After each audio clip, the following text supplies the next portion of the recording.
and gentlemen, and welcome back to Tech Showdown. My name is Kevin, this is my co-host Teddy, and today we're checking out a keyboard, gaming keyboard from SteelSeries, and this is the SteelSeries Apex M500. So what most people like about this guy is that it's coming in at a very aggressive price point, and the fact that it features Cherry MX switches. So let's jump right in then with the design. So yeah, design-wise, it's pretty basic. It's sort of a stock black plastic design we've seen a million times now, so it really isn't going to blow anybody away. I mean, it does have the blue lighting to sort of liven it up a bit, but yeah, it's a pretty minimalistic design, which isn't a bad thing. A lot of people want something a bit more minimalistic, especially if they're going to be using a keyboard like this in an office scenario where you don't really want something too over the top. But some people just like minimalistic at home as well. So yeah, it's not going to blow anybody away, but I still think it's decent looking. If we go around to the back, you'll see that it does have cable routing, which is quite nice. We see this on quite a few keyboards now, and it's really useful for some people. Stops the cable getting in the way, and it has two stands on the back as well. Although angle-wise, I thought it was pretty good, as is from the factory. You don't really need to use those stands unless you're someone that likes a lot of angle on their keyboard. So yeah, not really too much to say about the design. It is pretty basic. So let's move on then to the key switches. And as I said before, they are Cherry MX. So it only comes with one type, unfortunately, so that will upset some people. It's just Cherry MX red switches. Now, quite a few people actually like the reds. Personally, I'm not a huge fan of them, but a lot of people do like them. But yeah, that's the only one you can get with this. So yeah, Cherry MX switches are the best. Don't let anybody tell you otherwise. They're the best by far. I've tested pretty much every other switch out there, and Cherry MX are the best. But yeah, the red switch is a linear switch, and it's pretty quiet for the most part. It's not, very hard to push down. It's not heavy or anything like that. So it's just a sort of more standard Cherry MX switch all round.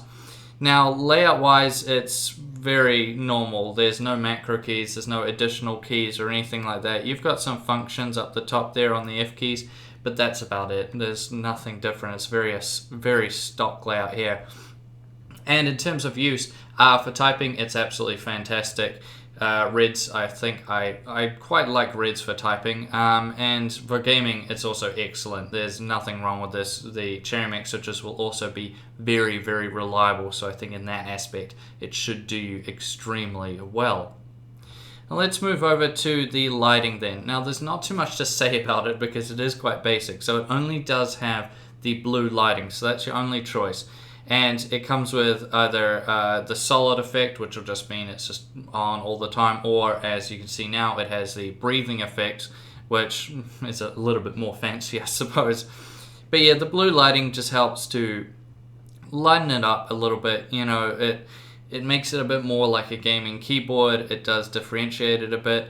Overall, it's pretty good, but I mean, it's only going to appeal with some people. As it only is blue, it means that you're going to have to see if this is going to go with your theme for your battle station, if it's going to go with everything else peripheral wise or your rig or anything.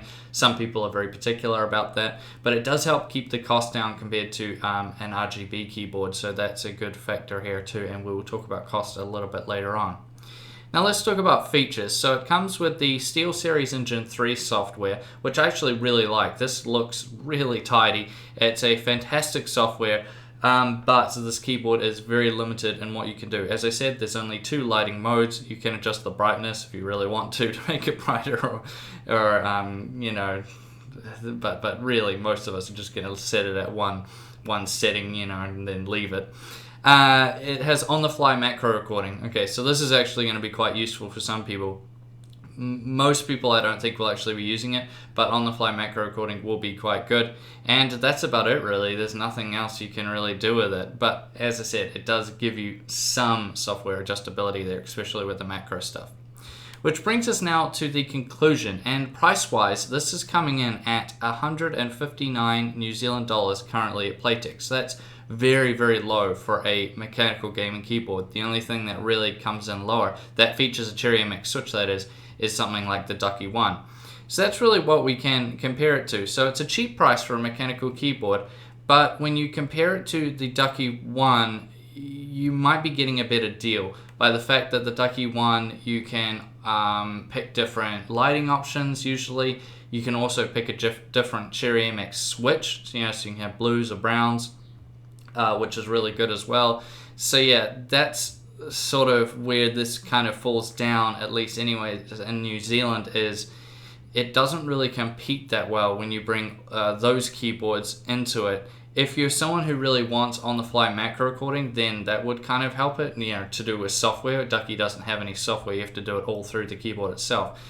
But you can still do that stuff on the Ducky One. But yeah, it's kind of hard to say. So I would say overall, this is a solid, good keyboard. There isn't anything inherently wrong with it. It doesn't do anything badly. I just think where it comes in the market, you'd be probably better off going for the Ducky One if that's available to you where you live, as I think that gives you more options. I think as a keyboard, it's probably better value. Usually they're slightly cheaper too. So that's the one I would probably go for. However, if Ducky keyboards aren't available where you live and you just want a cheap, good, solid mechanical gaming keyboard, then yeah, check out this SteelSeries Apex M500. It'll do you really, really nicely at a quite good value for money cost point. So yeah, that's going to round out this video. I hope you guys enjoyed it. It's really hard with a lot of these mechanical keyboards, as Ducky just does such a good job of making such good value keyboards that it seems like many of the other companies really can't compete. But I want to know from you guys, what is your favorite mechanical key switch? Because I really like to know, is it one of the Cherry lineup, like a blue or brown or whatever, or is it one of the other types of switches? I'd really like to know. Leave it in the comments section down below. My personal favorite is the Cherry MX blue switch. Now I thank you all for watching this video. Please subscribe to Tech Showdown if you haven't already, and like the video, and as always, I'll see you guys next time.